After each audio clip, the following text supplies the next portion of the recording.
நம்ம வீட்டில் அடிக்கடி ஓடின ஒரு படம் வந்து மகாநடி அப்படின்றது தான். சாவித்திரியோட வாழ்க்கை வரலாறு அப்படின்னு சொல்லலாம். ஸோ அவங்க நடந்த இன்சிடென்ட்ஸ் எல்லாத்தையும் கீர்த்தி சுரேஷன், துல்கர் சல்மான் நடிச்சிருப்பாங்க. படம் நல்லாயிருக்கும். பட் தி சேம் டைம் வந்து அதில் கற்றுக்க வேண்டிய மெசேஜ் வந்து எனக்கு தெரிஞ்சு யாருமே கற்றுக்கலன்னு நினைக்கிறேன். ஏன்னா அந்த மெசேஜை தாண்டி வந்து அந்த படத்தில் அவங்களுக்கு பிடிச்ச விஷயம்லாம் என்னென்னு பார்த்தீங்கன்னா மெசேஜ் தவிர மிச்சம் எல்லாம் பிடிக்கும். பிக்சரைசேஷன், மியூசிக், ஆக்டர்ஸ் இதெல்லாமே பிடிச்சிருக்கும் அப்படின்னு சொல்லலாம். ஸோ அதில் இருக்க என்னென்ன மெசேஜ் அப்படின்றத பற்றி பார்ப்போம். Welcome to 2T TV. Thanks for all the love and support. வீடியோஸ்லாம் பிடிச்சிருந்துச்சு அப்படின்னா சப்ஸ்கிரைப் பண்ணுங்கள், ஃப்ரெண்ட்ஸ்லாம் ஷேர் பண்ணுங்கள். உங்களுக்கு என்னென்ன வீடியோஸ் வேணுன்ற டாப்பிக்கும் போடுங்க. பட் ஏதோ ஒரு டிஃப்ரெண்டான டாப்பிக்காக போடுங்க, நம்ம ட்ரை பண்ணுவோம். கையில் கட்டி இருக்கிற வாட்ச் வந்து armorado.comல கிடைக்கும். இதேமாரி நிறைய கூலான ப்ராடக்ட்ஸ்லாம் இருக்குது. நீங்கள் ட்ராவலிங், டூரிங், ட்ரெக்கிங், அட்வென்ச்சர் ஸ்போர்ட்லாம் போனீங்கன்னா செக் பண்ணுங்கள். கண்டிப்பாக உங்களுக்கு யூஸ்ஃபுல்லாக இருக்கும். ஓகே, மகாநடி படம் வந்து என்ன அப்படின்னு பார்த்தீங்கன்னா சாவித்திரியோட வாழ்க்கை. ஸோ அவங்க வந்து எப்படி வந்து ஒரு ஜூனியர் ஆர்டிஸ்ட்டாக, ஒரு தியேட்டர் ஆர்டிஸ்ட்டாக இருந்து தெலுங்கு இண்டஸ்ட்ரியிலே வந்து ஒரு டாப் ஆக்ட்ரஸாக, தமிழ்லையும் வந்து நல்லா டாமினேட் பண்ணாங்க. ஸோ அந்த டைமில் வந்து அவங்க நடிக்காத டாப் ஆக்டர்ஸே கிடையாது. ஸோ ஹிந்திலையும் போனாங்க நினைக்கிறேன். ஹிந்தி தெலுங்குல வந்து அவங்க எல்லாரும் கூட ஏஎன்ஆர் கூட எல்லாரும் கூட நடிச்சாங்க.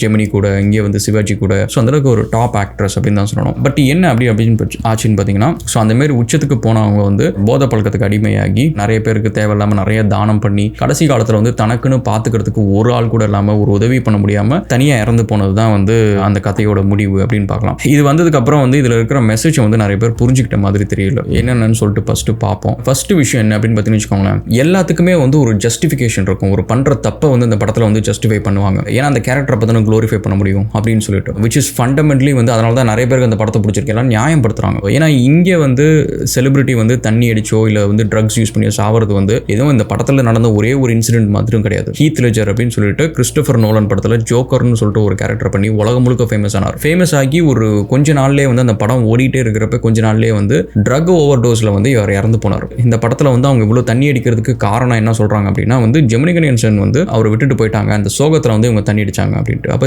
ஹீத் லெஜர் யாரை நினைச்சு ட்ரக் அடிச்சார். ஸோ அதனால் வந்து இதை க்ளோரிஃபை பண்ணுறதுலாம் கிடையாது. இது வந்து ஆக்சுவலாக ஒரு பர்சனல் ஹேபிட். அது எனக்கு வந்து லைஃப்பில் எத்தனையோ சோகம் வந்திருக்கு. நான் டீ டோட்டலர் தான் இருக்கேன், இன்னும் தண்ணி அடிச்சது இல்லை. இதேமாரி எத்தனையோ பேர் உலகத்தில் வந்து டீ டோட்டலராக இருக்கிறாங்க. ஏன் வந்து நம்மளுக்கே வந்து இன்னைக்கு வந்து தண்ணி அடிக்கிறவங்க முக்கால்வாசி பேர் வந்து ஒரு 15 வயசுக்கு முன்னாடி அவங்க லைஃப்பில் ஏதோ ஒரு சோகம் இருந்திருக்கும், எவ்வளோ அழுதுருப்பாங்க, எவ்வளோ கஷ்டம் இருந்திருக்கும். அப்போல்லாம் உட்காந்து தண்ணி அடிச்சாங்களா?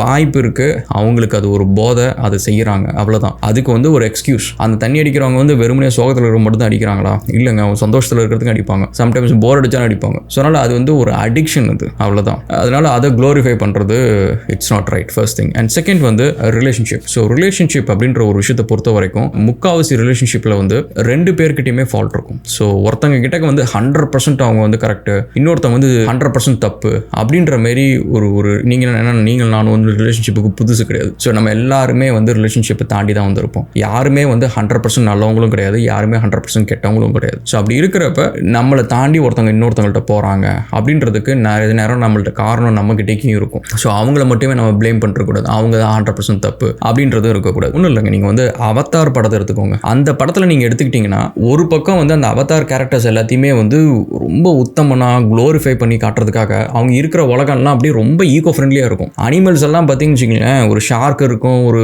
சிங்கம், புலி இருக்கும், எல்லாமே வந்து ஊபர் சர்வீஸ் மாதிரி. அவங்க விசில் அடித்தா வண்டி வந்துடும், அவங்க பாட்டுக்கு ஏறி அங்கே போயிடுவாங்க, இங்கே போயிடுவாங்க. ஸோ தட் பெட்ரோல் கேஸ் தேவையில்லை.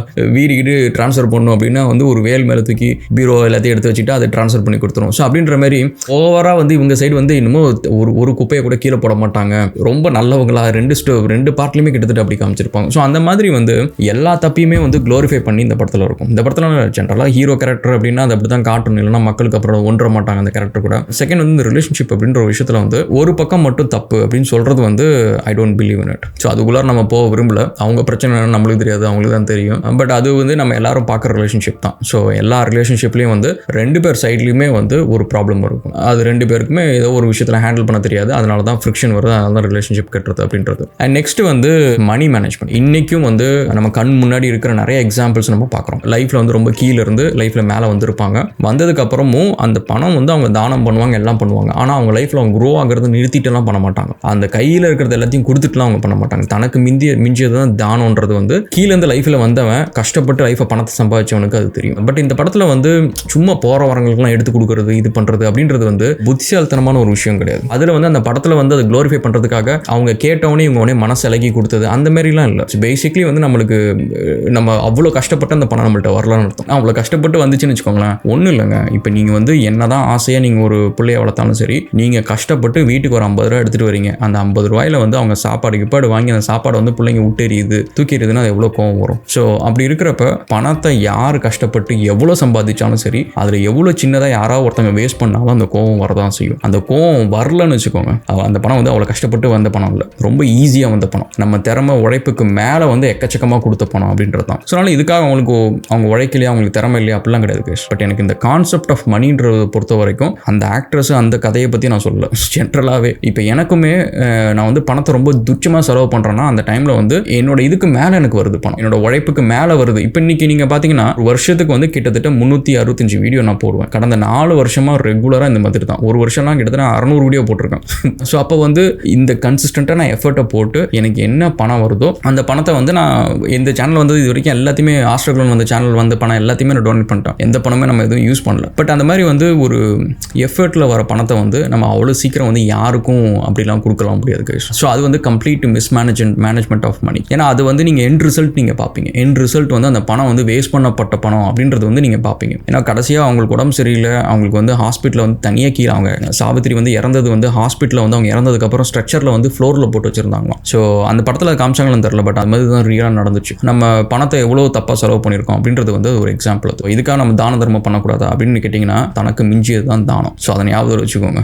அந்தமாரி இந்த படத்தில் வர ஒரு சில விஷயங்கள்லாம் வந்து எனக்கு அவ்வளோ உடன்படிக்கை கிடையாது. ஸோ அந்த பார்க்குறப்ப எனக்கு எப்போ பார்த்தாலும் இந்த விஷயம்லாம் தெரியும். வீட்டில் அந்த படம் ஓடுறப்ப எப்போ பார்த்தாலும் இந்த விஷயம்லாம் தெரியும். நம்ம எப்பவுமே கைஸ் நம்மளுக்கு வந்து ஒரு விஷயத்தை நல்லா ப்ரெசென்ட் பண்ணுறாங்க அப்படின்றதுனால அதில் இருக்க அந்த மெசேஜை தாண்டி வந்து நம்ம அதை தப்பாக புரிஞ்சிக்கூடாது. ஏன்னா இதுலேருந்து ஒரு எக்ஸாம்பிள் எடுத்துக்கிட்டு நானும் சாவித்திரி மாதிரி அப்படின்னு சொல்லிட்டு இந்த மெயின் கேரக்டர் மாதிரி யாரும் ஃபீல்லாம் பண்ணாதீங்க. நல்லபடியாக நம்ம சாவித்திரிட்டு நம்ம ஒன்று எடுத்துக்கணும் அப்படின்னா அவங்களோட டேலண்ட் தான். ஸோ எனக்குமே வந்து சின்ன வயசில் வந்து நான் பிறக்கிறதுக்கு முன்னாடியே அவங்க படம்லாம் ஓடி முடிச்சிருச்சுன்னு வச்சுக்கோங்களேன். பட் இருந்தாலும் அதுக்கப்புறம் வந்து டிடிலெல்லாம் வீட்டில் வந்து பழைய படம் ஓடும். ஸோ அப்போ ஓடுறப்ப சாவித்திரி படம்லாம் நான் பார்த்துருக்கேன். பாசமலர் அந்த மாதிரி நிறைய படம்லாம் பார்த்துருக்கேன். ஸோ அந்த முகம் வந்து அந்த அளவுக்கு ஒரு இன்னசென்ட்டான ஒரு முகம். ஸோ மனசு வந்து அந்த அளவுக்கு ஒரு நல்ல மனசு இருக்கிற முகம், அதெல்லாம் கரெக்ட் தான். பட் பாயிண்ட் என்னன்னா இந்த படத்தில் நம்ம கற்றுக்க வேண்டியது வந்து இந்தமாரி விஷயம்லாம் இருக்குது. ஸோ அந்த மாதிரி விஷயத்தை யாரும் நிறைய பேர் நோட்டீஸ் பண்ணல அப்படின்றது தான் என்னோட வருத்தம். ஓகே, உங்களுக்கு catch up again another video guys, and thank you so much for all the love and support. வீடியோஸ்லாம் பிடிச்சிருந்துச்சு அப்படின்னா சப்ஸ்கிரைப் பண்ணுங்கள், ஃப்ரெண்ட்ஸ்லாம் ஷேர் பண்ணுங்கள். தேங்க்யூ.